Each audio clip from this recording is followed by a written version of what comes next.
He wiped the board every morning as if it were the only thing that proved he existed. Bernard Kellerman's rag moved across the oiled slate in a steady, practiced arc. The chalk dust clung to his knuckles and settled into the grooves of his hands like a second skin. Students left equations half-finished, arguments scrawled in colored chalk, jokes in the margins.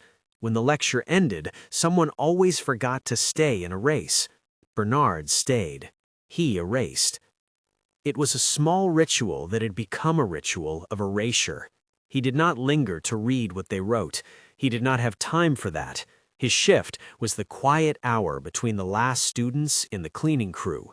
Sweepers pushing brooms in a rhythm, vacuum cleaners whirring down deserted corridors, fluorescent lights buzzing. He took pride in the little things the others never noticed, the way a marker cap snapped back on with a tidy click, the way a stubborn scuff yielded to a special eraser he kept in his locker. For him, these were the marks of competence. For everyone else, he was part of the furniture, a shadow with a mop. The chalkboard was his territory and also his humiliation. The department scheduled classes around him as if he were scenery. Professors stepped lightly across a well-mopped floor, but they never stepped toward him. He was called the janitor, with a tone that implied nothing else existed beyond those two syllables. Once, a graduate student left a coffee ring on the ledge, and when Bernard wiped it away, the student did not look up.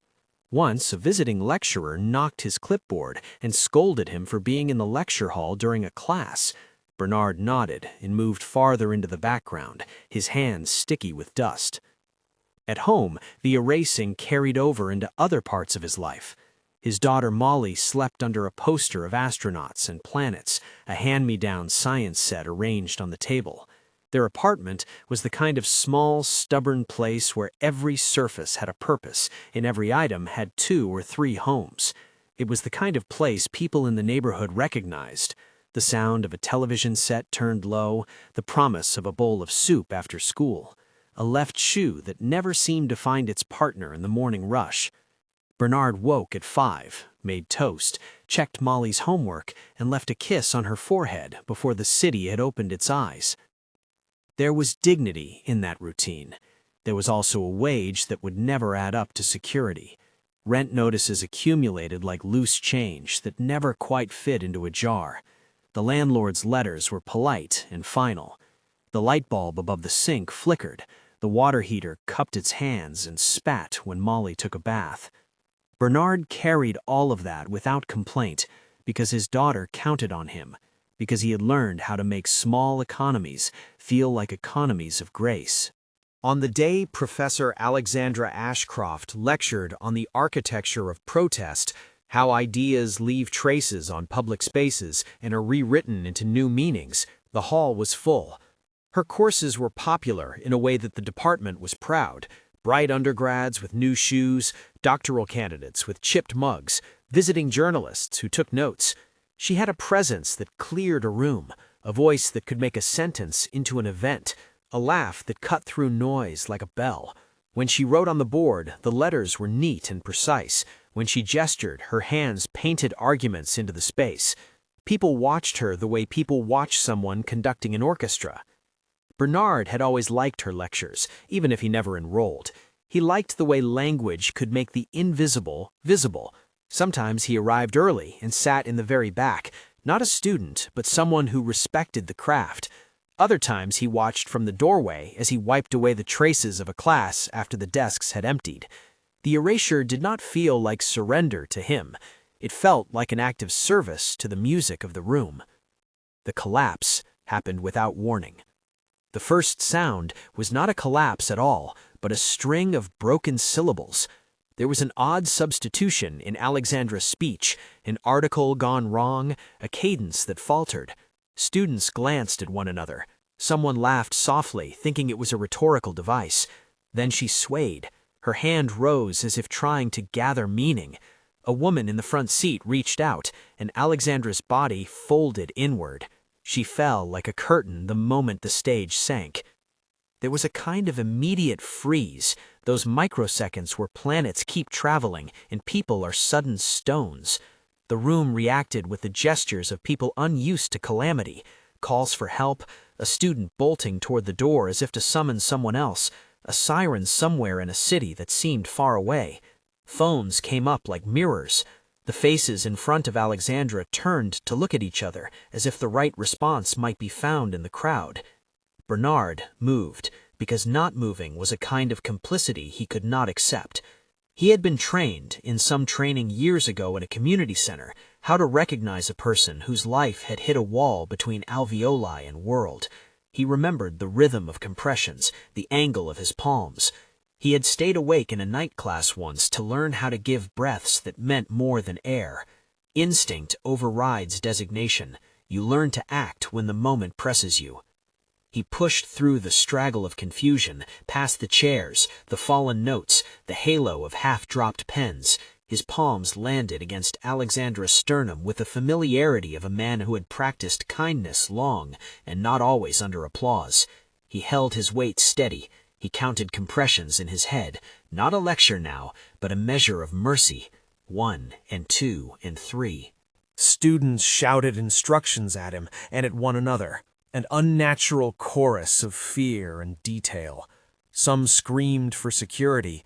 Someone sobbed into the sleeve of a sweater. The professor's face had lost its color. Sweat gleamed on her brow like a small, private ocean. He kept his hands where they needed to be, a machine of touch and intention. He tilted her chin with care, breathed air into a mouth that had stopped making words, felt the give and then the pull. He felt the hollow snap of a rib and thought of the texture of a child's bicycle peeling through years of scraped winter. And he kept going.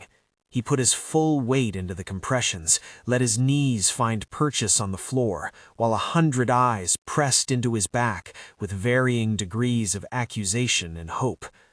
The first professional responders arrived in a blur, uniforms, a trolley, a clamp of practiced action. They took over with the sharp, efficient choreography of a routine catastrophe. Bernard stepped back when they told him to, his palms chalk-streaked and trembling. A student grabbed his arm and pressed something long and small into his palm, an ID card, perhaps, or a crumpled emergency contact. Bernard's world had narrowed to a point of observation. Alexandra was being loaded into an ambulance that smelled of clean rubber and antiseptic. A curtain of hands rose to block her face from the cameras. What happened next did not feel like relief. A single photograph, a still grasped out of motion, made its way into phones and then into the quick mouth of the internet, a frame in which Bernard's hands pressed down on Alexandra's chest, not in the unfolding context of resuscitation, but frozen beside a headline that mutated the act into something else. The caption rewrote the image. Where Bernard had been a savior, he was recast as intruder, a man who had crossed a line. In the camera's narrowed eye, the compressions became indecipherable gestures, and the rubber gloves became evidence of intent rather than protection. Someone in the crowd had pointed a camera at the wrong angel. Campus security pulled Bernard aside. They asked questions in pairs, like surgeons who had become clerks. They took his name. Requests for statements arrived in formal tones. He tried to explain the sequence, the collapse, the compressions, the breaths, the ambulance. The words fell like small stones into a river the university was trying to calm. There were protocols, and there was panic in an institution that valued reputation as a corpuscle of its value. The department chair, Dean Tyrell Brigham, the kind of man with a voice that slid easily into press conferences, moved with unpleasant speed. His first concern, a whisper that passed from meeting room to meeting room, was whether the university would be seen as safe.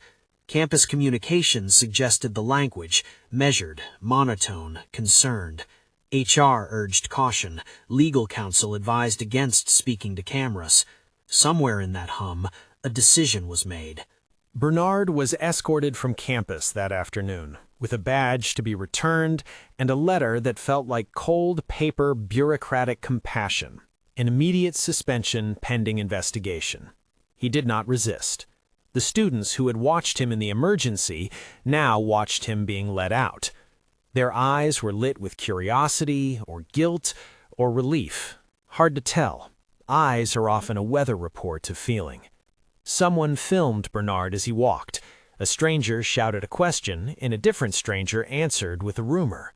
The rumor fastened to the photograph like a burr. He went home with the weight of suspicion already settled like a second coat. He tried to tell Molly what had happened in the pauses between a child's need and a father's attempt at simple explanation. She counted his words, building them into a story that fit the logic children prefer. A hero who got into trouble because other people were confused. Bernard's forehead creased, a small adult in training. She offered him milk and drew him a picture of a heart with 2 hands inside it.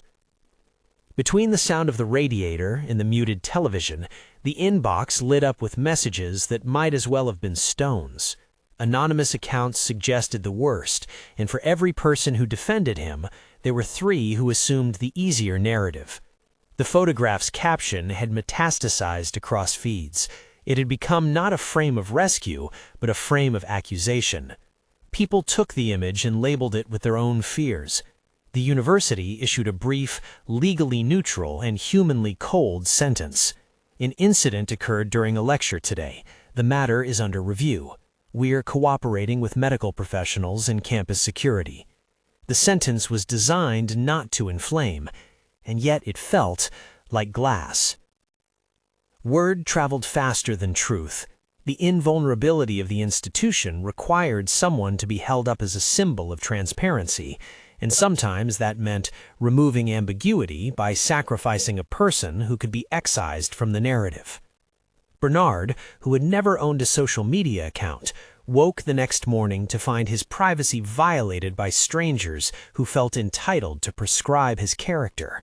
He kept his head down when neighbors asked questions he did not want to answer.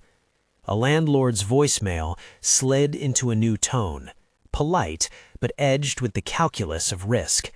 The eviction notice arrived in a letter that had been stamped and perhaps already signed by someone who believed the photograph before they believed the person. There are humiliations you can live with, and humiliations that hollow you out. Bernard had felt shame before, the kind that fits in the corners of a paycheck and in the pause before explaining how you will pay rent. But this felt like a hollowing of public identity. He could feel himself, in the way the mirror will catch you at a bad angle, have been made small. He had wiped away the words of other people for years. Now other people had wiped away his life. Janet Holloway, who lived 2 doors down and who had a mug that always matched a small set of towels, came by with a casserole in a survey of concern that avoided headlines. She saw him slumped in a chair, the chalk still sleeping under the fingernails. Her offer of a couch for a night was practical and immediate. Molly, resilient and bewildered, clutched a stuffed fox. She slept in the same bed as her father and dreamed of classrooms where the chalk never ran out. Meanwhile, the dean assembled a narrative of containment. There were statements delivered to a camera with lights and compelled smiles. The university emphasized protocol in training and their swift action. Security footage would be reviewed, investigations would be undertaken. Spokespeople spoke of safeguards and the need to ensure confidence. Bernard's name was a term in those sentences, softened by procedural language, but still present as a variable to be isolated. All at once, the institution's need for protection crowded out any immediate desire to understand. People who had been watching a life being saved decided that the safer course was to minimize liability. The assumption, when the institution chooses optics over ethics, is simple and brutal. Control the story, control the consequence. He lost his job before the ambulance had cooled in the bay of the hospital. An email at dawn asked him to turn in his keys and ID. HR's letter arrived with bureaucratic calm. Termination pending review. It read like the cut of a small, sharp instrument. Bernard took the bus across the city, as if crossing to another country, his backpack a small map of what remained in his life. He rode through neighborhoods with murals that proclaimed possibility, but when he stepped off the bus, he did not feel the slogans. He felt the weight of other people's relief that this problem had an answer, however false. For a long time after the hospital episode, the internet moved in and out of his life like a tide. The smear campaign was not sophisticated at first. A grainy clip here, a miscaption there, an opinion piece that marshaled the idea that a man like him might be closer to suspicion than to virtue. The mechanics of the smear were ordinary and terrible. A strategic still frame chosen to maximize ambiguity, a short headline written to spark outrage, anonymous accounts inflaming the moment, and a chorus of commentators reciting the version of the event that fit their priors. Some people wrote mean things that were mean because the platform rewarded meanness. Others wrote prudent things that were meant to buffer the university's image, not to help a single man. The net effect was the same. Bernard was erased again, this time by 1,000 indifferent fingertips. He ate sandwiches that tasted like cardboard and tried to answer the letters the way a person learns to sew buttons back on. Molly held his hand in public and stoically walked like a small ambassador, introducing him to other parents as "my dad, who is very nice." She fought for normalcy with a ferocity a child is not meant to know. They went to a community clinic for a checkup. The doctor asked about stress and diet and said words like support networks. Bernard nodded. He had networks in the cafeteria at work, and a woman who lent him a dryer once, and a neighbor who made him casseroles. But when a city's machinery turned against you, there was only so much a casserole can do. Inside the department, away from the hostile noise of social media, the story was different in quality, if not in consequence. Alexandra, recovering in a hospital room that smelled of lemon and linen, had no idea that a photograph had already become a weapon. Her awakening was sutured with confusion in the slow clinical work of nurses. She remembered only fragments, a lecture, a slide, the ridged sound of a clock beating against time. When she was conscious enough to ask, not for her syllabus or her office, but for a pen, the sequence began to knit itself back into a whole. The department's cameras recorded everything. The campus had more lenses than a city planning office because it liked to be cautious. Alexandra's assistant, Fiona, forwarded a file around noon, the security footage, compressed to a length that was easier to consume. Alexandra watched through a haze of morphine and recognition, pressing the remote with a thumb that still trembled. The clip showed the collapse. It showed Bernard moving with clear purpose, compressions synchronized to a cadence that spoke of someone who had been trained. There was no malice in the footage. There was only the single-mindedness of a man giving another a chance at breath.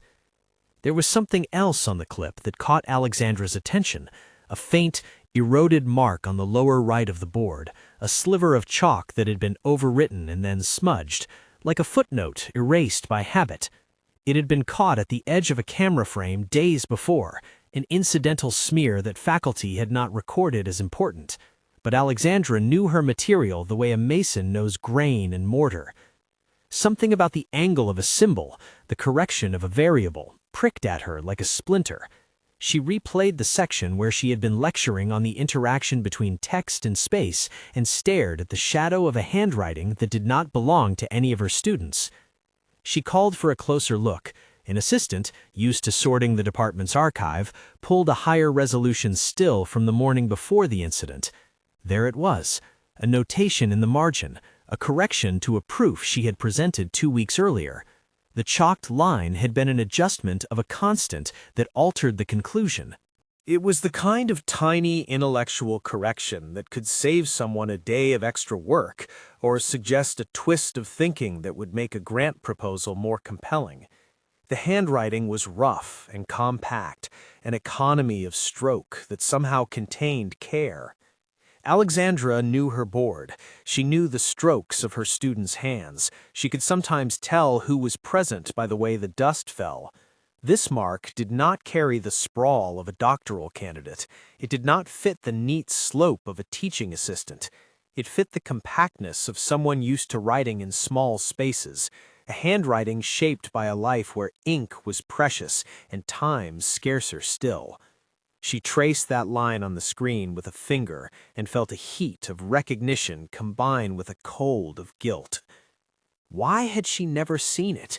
Why had she not walked the room and looked closer? The question landed in her like a score she could not play back. In the heady rush of lectures and publications and peer review, tiny contributions slipped between the cracks. The margins kept secrets.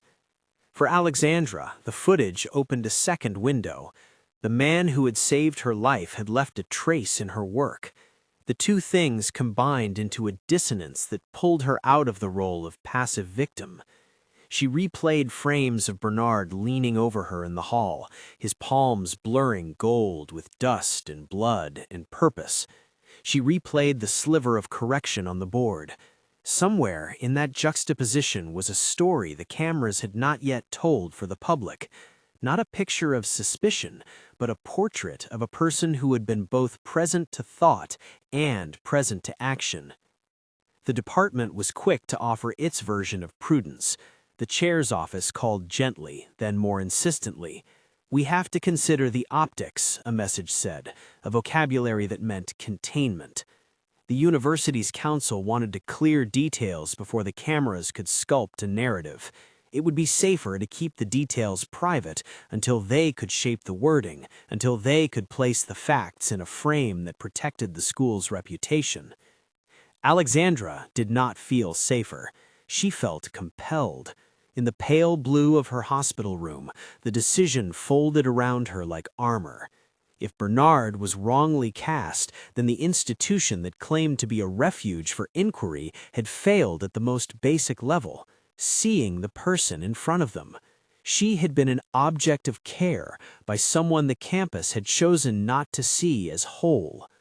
She called Fiona and asked for the security footage again, with every timestamp and angle available. She wanted the morning recordings of the classroom where that marginal note had appeared. She wanted to verify the handwriting. She asked the nurse to write out the names of everyone who had been present and hovered by the perimeter of the incident. When Fiona described the sentiment online, how quickly the photograph had become a weapon, Alexandra felt anger without theater. She felt the desire to find the man who had pressed his palms against her ribs and to tell him with a gravity that would not fit easily into press statements that she had seen him. Bernard slept that night as if his bed had been folded into a corner of a storm. He woke to another letter from a bank that explained the mathematics of being behind, a voicemail from his landlord hinting at an end. The city offered its indifferent soundtrack, trash trucks, buses, a radio in the distance. He had, by then, stopped believing in the argument that momentum is always for the one in power. He had learned instead that momentum can be cruel. It pins small bodies to the ground. And yet, in the small hours before dawn, when the world is still and the city is a long exhale, Bernard found a way to rehearse the compressions in his mind, like a metronome of survival. He counted 1 and 2 and 3, and he whispered a small prayer he did not say aloud, an old domestic kind of hope that involved a daughter's future and a work permit and a steady supply of hot water. He traced with his own fingers the shape of the chalk lines he had sometimes left in the margins of the board, a tiny correction here, an adjusted constant there. They were, in his life, a secret language. He had not meant for anyone to see them, but maybe someone who paid attention would. Across town, a different kind of attention was gathering. Alexandra sat up in her hospital bed and pushed the sheets aside like the lifting of a flavor in a long, slow soup. She dialed the number of campus communications and listened to the procedural cadences. She did not want another statement designed to protect a logo. She wanted to find the man who had given her another breath and to arrange in some concrete way to undo the damage being done to him. It was a dangerous thing for an authority figure to do, to break the neat compartmentalization between institutional safety and human truth. Dean Brigham would prefer a cautionary approach. He wanted the facts verified in a way that reduced liability. Alexandra felt something else, an obligation that began in the cavities of her chest, where gratitude and guilt met. She typed a message into her phone, short, direct. "Find him," she wrote, and the command was purposeful because she knew what it would do to the smooth flow of institutional caution. She could feel the conversation pivoting before it began. Her attention would be another kind of light, and sometimes when an authority looks closely enough at a neglected corner, things are revealed. She could not yet imagine the swirl that attention would make. She only knew it would break the pattern of erasure, even if only for a moment. She felt for the first time since the collapse the possibility that a photograph did not get to be the final word. Outside, the city morning brightened without ceremony. Bernard took Molly to school and watched her disappear into a line of faces that none of whom would know the small corrections he left on a board unless someone told them. He returned to their apartment with a determination that had nothing to do with public vindication. He was a man with a small inventory of needs and an infinite capacity for quiet courage. He did not know yet that hands he had touched held the key to a different kind of future. Inside the department, Alexandra sat with the footage and the image of that erased chalk line and felt a private urgency thrum in her chest. She had watched the moral behavior she taught become a kind of performative caution when it came to protecting institutions. Now she felt the full weight of an alternative, to act in favor of human truth even when it would complicate her standing. She pictured Bernard's hands as an instrument of life and thought about the small corrections he had left on her board. The connection between the two ideas felt too close to coincidence to be chance. She stood, the hospital gown whispering like paper, and told Fiona to prepare a list of contacts, social services, the legal aid clinic, anyone who could help locate a man named Bernard Kellerman.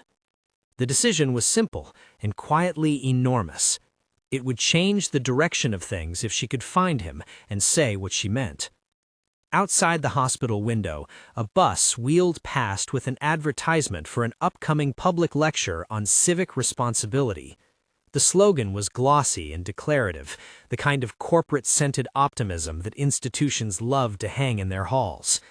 Alexandra looked at it and thought of the small, dirty hands that had pressed another person back into breath. She thought of the margin on her board and the way the smear had been propelled by a photograph chosen to hide context. She pressed the call button and made the choice that would begin in small increments to reframe the story. It was not a conclusion, it was a step. The next movements would be awkward, it would be resisted, it would require her to step beyond protocol and into human mess. But even that step, no more, no less, was a refusal to let erasure be the final act. She asked for the security attendants' list, for names and timestamps, and for the footage to be preserved. She asked, in the language of someone whose power could be used, that Bernard be treated as more than a variable in a PR calculator. She did not yet know where she would find him. She did not yet know what words might undo the smear. She only knew that the board she had seen him erase every day had, in its margins, an answer she had overlooked. That oversight made her culpable, she thought, and responsibility demanded emotion beyond apologies. At the apartment, Bernard sat at the small kitchen table and smoothed a paper towel over an old coffee stain the way he smoothed chalk over a board. Not to hide, but to clean. Molly asked if they could have pancakes that morning, and he said yes, because there were still small permissions he could grant in a world that had asked them to shrink. He checked his phone and saw a message from a number he didn't recognize. "We need to talk. The professor wants to find you." He read it twice, and then the room seemed to tilt. He did not know whether it was real. He did not know whether the moment of being found would be another moment of erasure or the beginning of something like recognition. He sat with the word professor perched in his chest, like the promise of a remedy he had not been taught to expect. Outside the apartment window, the city warmed into a day that would require many small acts of faith. Inside, a man whose life had been whittled down to duty and survival, felt for the first time since an ambulance had taken the professor away that someone of authority might look and see him whole. The text message sat on his screen like an impossible kindness. "We need to talk. Professor Ashcroft wants to find you." Bernard read it 3 times, as if the letters might rearrange themselves into a trick. The number was unfamiliar. The first time he tapped it, he nearly dropped his phone. Molly was at school. The apartment was quiet in that small, dangerous way quiet can be when it's stitched to worry. He folded the message into his pocket and went out into a day that felt both ordinary and taut with possibility. If you want to see how this injustice turns around, hit subscribe. He took the bus across town because the university's campus was the only place that still smelled like the life he knew: chalk dust, lecture hall polish, a faint coffee undertow. He told himself he would go because he owed someone an explanation. He went because the word professor felt larger than a title. It felt like the fulcrum someone might use to lever his name out from under rumor. When he arrived at the hospital, Alexandra was awake and insisting that she walk. The medical staff cleared a path with the efficient kindness of people who have rehearsed vulnerability into policy. Her jacket smelled of antiseptic and pages of half-finished essays. She had white bruises on her collarbone and a small bandage where an IV had gone in. The hospital's motions slowed the fury of the cameras, if only for the span of a conversation. Bernard found her in a recovery room with a view of campus oaks. She stood before him as if offering an awkward, unequal apology, and then, without theatrics, she stepped forward and took his hand. For a moment, each measured the other, like 2 instruments aligning. "Bernard," she said, and her voice did not carry the caution of a press release. It carried the rawness of someone who remembered the weight of the palms that had kept her breathing. "I saw it. I saw the footage, and there was a note on my board." He told her, haltingly, about the half-scratched corrections he sometimes left in the margin when the room had been empty. He explained how sometimes he had time before closing, just enough to adjust a symbol, to tidy a variable, to steady a slope.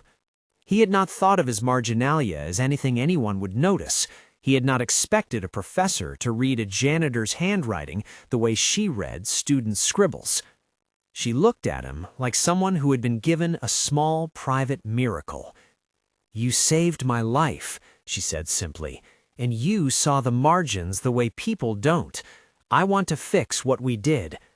They sat and spoke, not in the cadence of legal counsel, but in the cadence of recognition. Alexandra told him about the clip that had been taken out of context, about the photograph that turned resolve into rumor. Bernard listened. He thought of the bus ride home he had taken that morning, and how the seats had felt suddenly alien. He admitted that he had lost his job. He admitted that the landlord's letter had arrived that week. He told her about Molly's drawing of 2 hands and a heart. Alexandra did not blink away from any of it.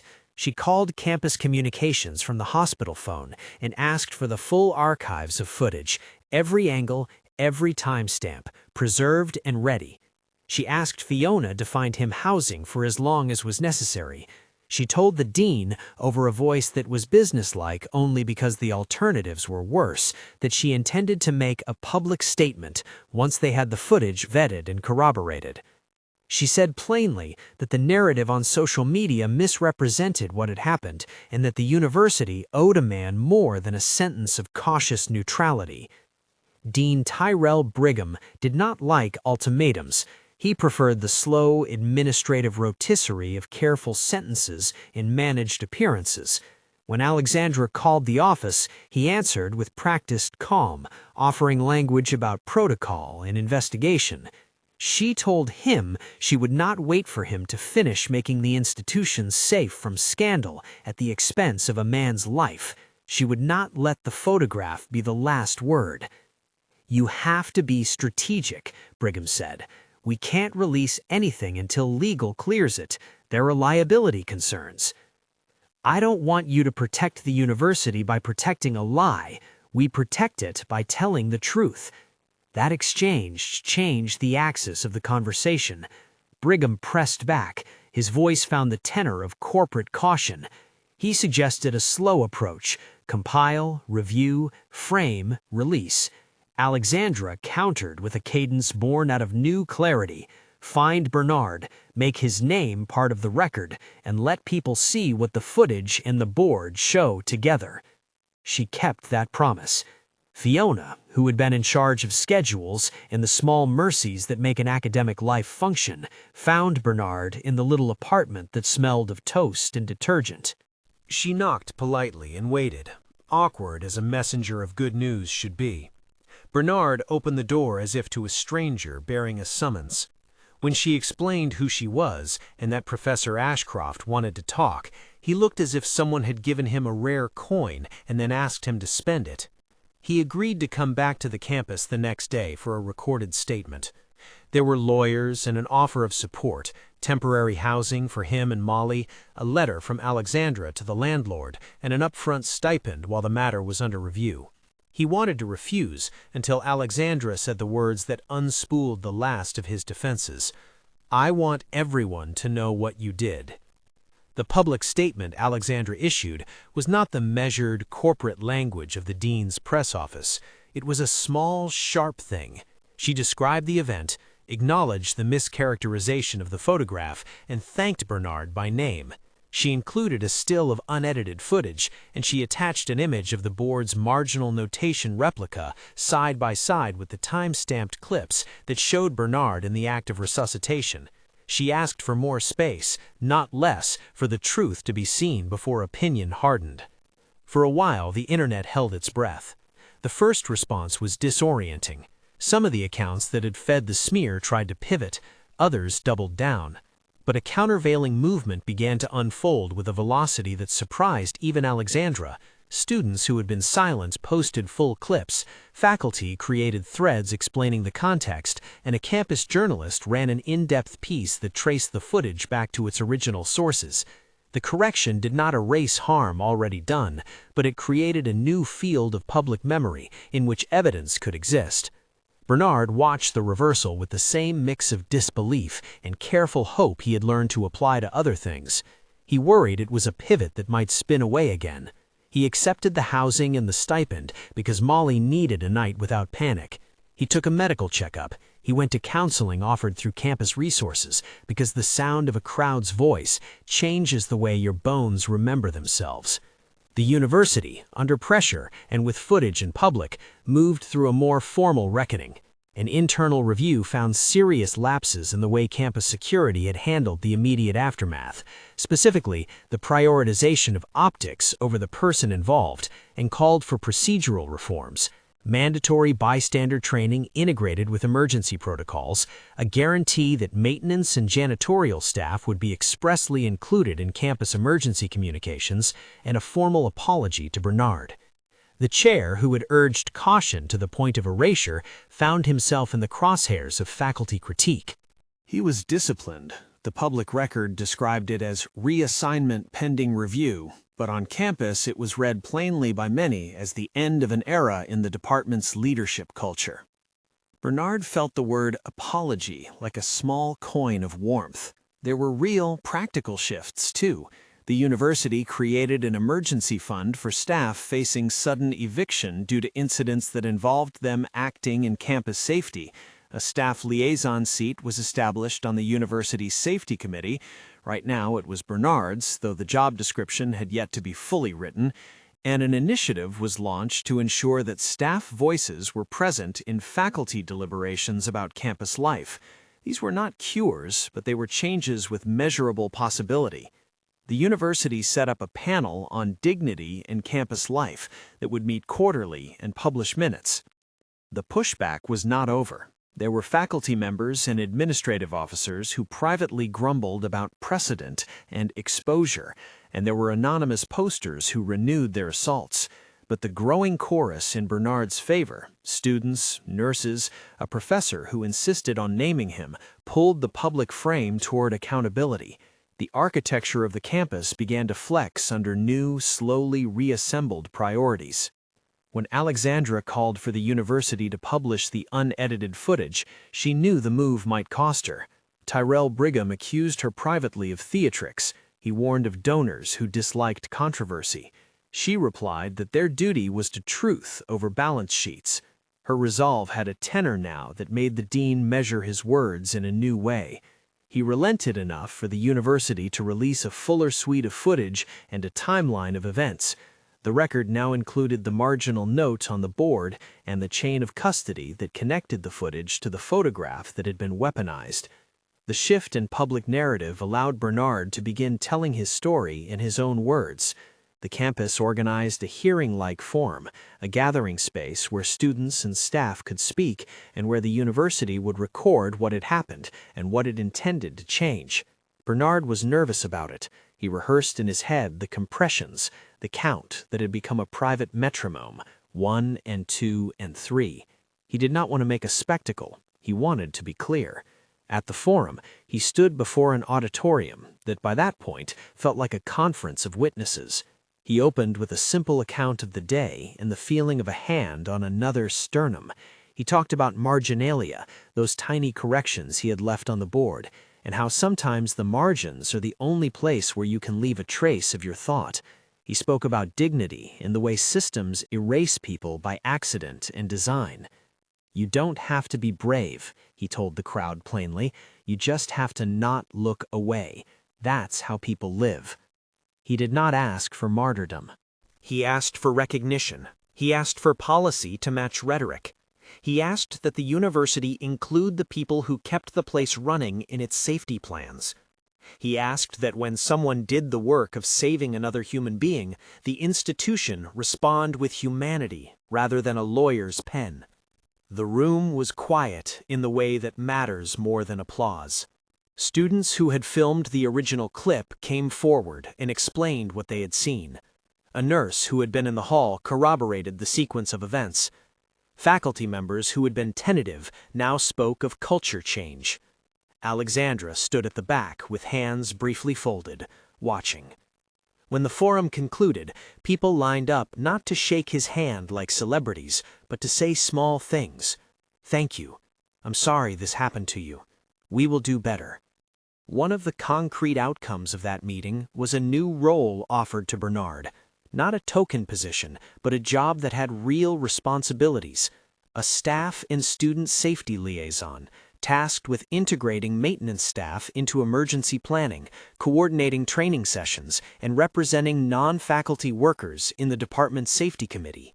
It came with wages that equaled the security of a steady paycheck, and benefits that had previously been beyond his reach. Bernard hesitated.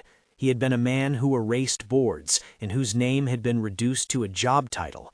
Accepting a role within the same institution that had once ejected him felt like trusting a wound to heal itself. He thought of Molly and the radiator that hissed at night. He thought of Janet Holloway, who had brought casseroles and offered the couch. He thought of small economies that had once made do with anything they could find. He thought of the boy who used to stare at the chalk dust and imagine constellations. "Will this change things for others?" he asked Alexandra quietly in the hall after the forum. "It will give them a seat at tables where they were missing," she said. "It won't fix everything, but it will make our answers more honest." Bernard accepted the position.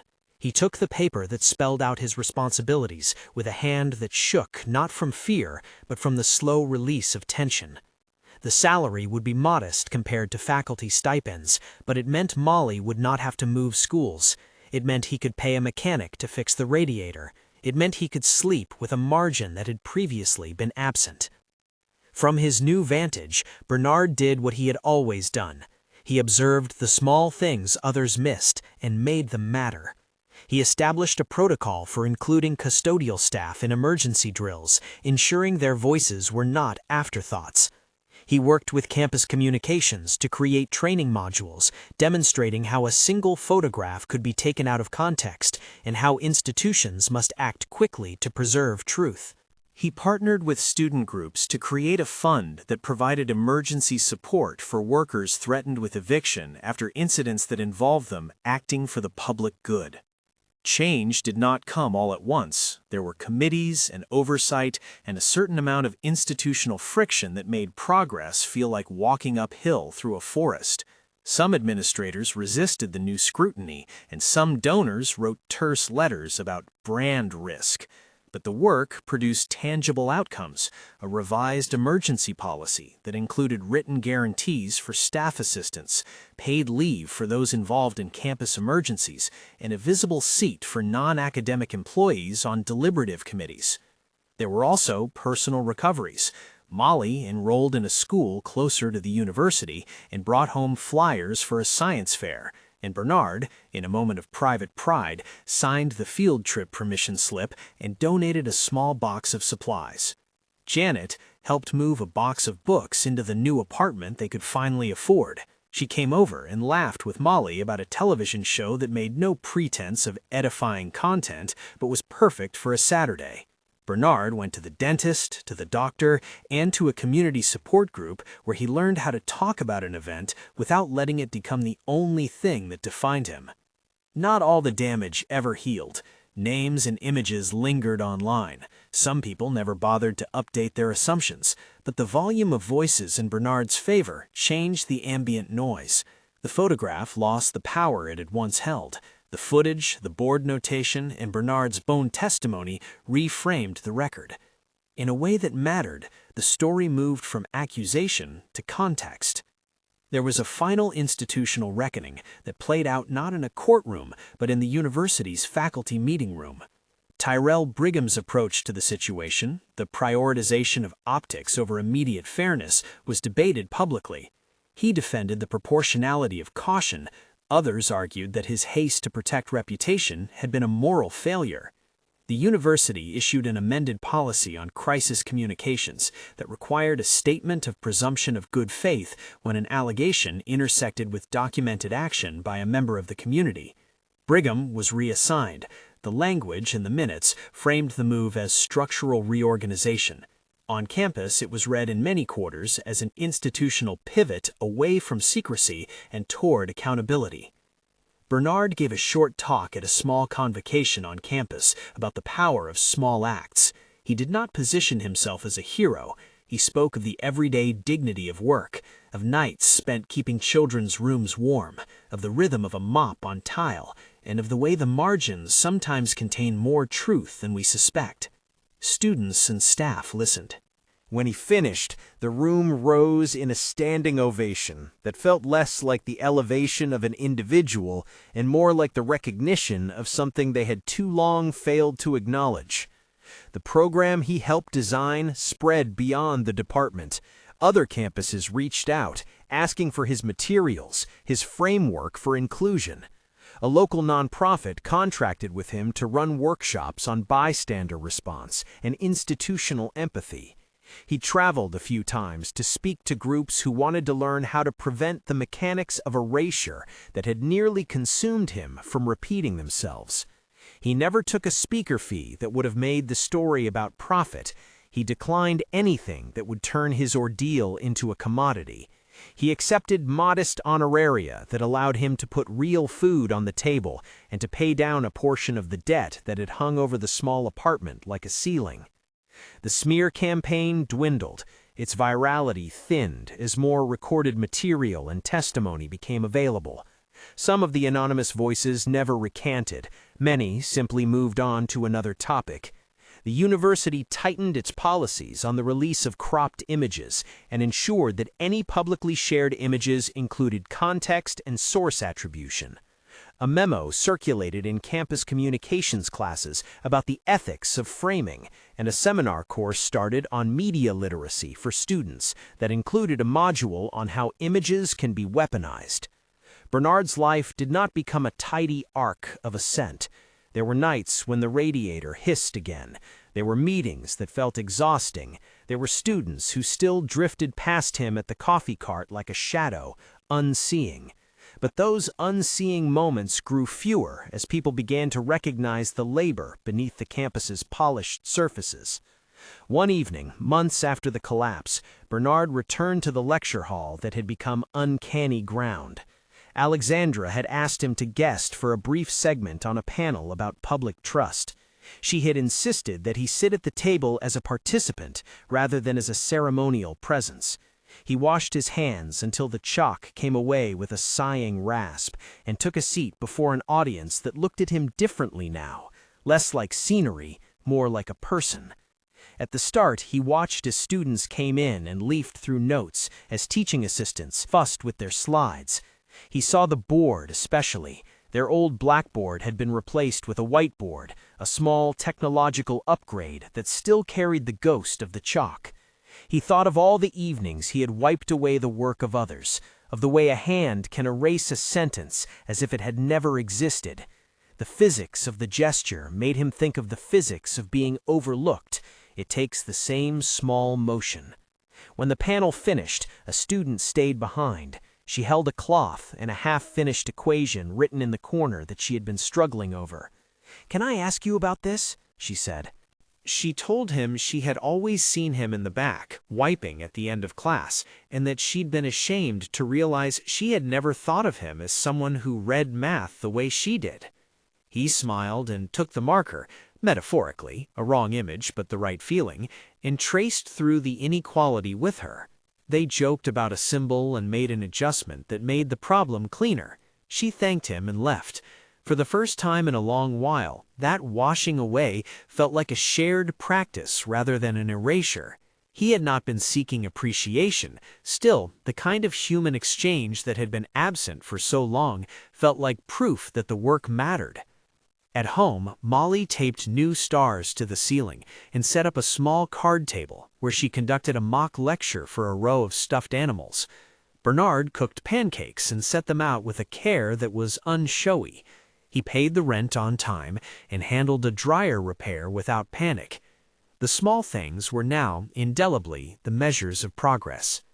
There was a quiet moment in late autumn when the two of them walked past the department. A poster advertised an upcoming lecture on public space and civic care. Bernard paused and looked up at the window where, months earlier, a body had fallen and been pressed back into breath. He thought of the times he had felt like an afterthought, and of the ways one person's decision to look could set a record straight. He had erased that board every day because that had been his job. To the world, he had been a man who cleans. To a few, he was a man who left marginalia. To one professor, he had been the reason the sentence of a life continued. To himself, he was still a father who wanted a warm apartment in the smallest shelter from scandal. The university's new program bore his initials in the reports, a quiet administrative nod that meant less in papers and more in meetings. It funded cold weather assistance for staff, guaranteed inclusion in emergency planning, and institutionalized a liaison seat for non-academic workers. The dean, who had once cautioned silence, had been moved aside. His replacement emphasized transparency. There were letters of critique, and there were lectures about brand risk, but the institution's public record now included a clearer account of events, and that record mattered. Bernard kept leaving small corrections in the margins of chalkboards when he could. He left them because it was a small act of ownership, a way to mark presence in a place that once polished him into invisibility. He left them because sometimes the world notices what was written in a comma or a curved stroke. He did not leave them to be seen. He left them because someone needs to tidy the corners where thoughts go to rest. One evening, he stood before a blackboard, an old one in a small seminar room, and rubbed at a smudge with a rag until the smudge became a faint line. He paused and then deliberately drew a small correction in the corner, a neat adjustment of a symbol from a lecture he had overheard. He stepped back and looked at it, the same way he had once looked at a room and thought about how light falls on dust. It was not for show. It was for the quiet record of workmanship that had sustained him through months of uncertainty. It was for Molly, who would grow into a world that was only beginning to learn not to discard the people who held it up. Months later, at a modest ceremony that the university held for the launch of the Staff and Student Safety Initiative, Alexandra introduced Bernard with the kind of care that turned attention into something serious and not performative. She told the audience that she had been wrong to look away from the margins, and that she intended to spend the rest of her tenure making sure the university did not do that again.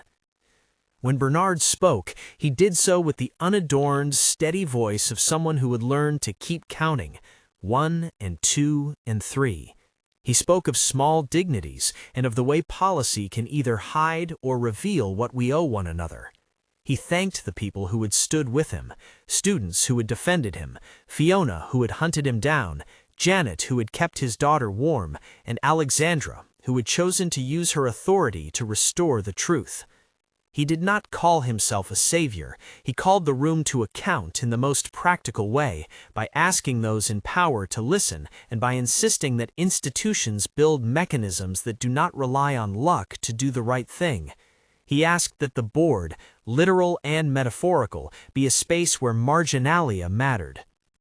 The applause at the end was not thunderous, it was solid and sincere. Molly clapped the loudest, cheeks flushed with the pride children have when an adult they love is finally seen. Janet winked and held up a casserole dish she had made for the day. Alexandra stepped forward and hugged Bernard with a tenderness that was neither theatrical nor faint. It was the kind of touch that acknowledges a debt and accepts no repayment other than the work of being better. The university still had its problems. Not everything changed overnight. There were committees and follow-ups and reports that read like bureaucratic music, but the meeting minutes now included staff voices. The emergency fund had already saved one family from eviction. Students who had once watched now put their phones down and reached for hands. Sometimes Bernard returned to the little private ritual of erasing at the end of a day. Sometimes he left the smallest of marks, a tiny correction that meant nothing to anyone but him. He started to notice, more often than not, that someone in the back would look up and nod, as if to say, "I see you." It was a small thing, but it's the sort of small thing that shifts how people live in a place. On an ordinary evening, with a bowl of soup cooling and Molly asleep beside him, Bernard ran a hand over the faint dust on his knuckles and thought about how one photograph had almost erased him. He smiled without bitterness, partly because gratitude had crowded into his life, and partly because he had learned that recognition is not only the work of the powerful, but the practice of a community deciding to look. He had wiped boards for years the way some people breathed. Now, when he wiped a board, he did it with the knowledge that someone might read the margins someday, and that even small handwriting can matter. The act that had once been a daily humiliation had turned, in a curious way, into proof. The answer he had left in a cramped corner of a lecture wasn't a single key to a mystery. It was a testament to who he was, someone who thought about other people's problems enough to adjust the math. The last image stays with him like certain kinds of light, a classroom full of faces, a board wiped clean, and the faint, persistent line in the margin that he had once thought no one would read.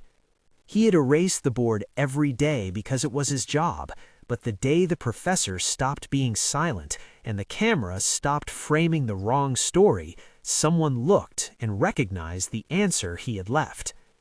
He had been erased and then seen. The recognition did not make him invincible, it made him human. If Bernard's story moved you, share it and subscribe for more stories of people who refuse to stay invisible.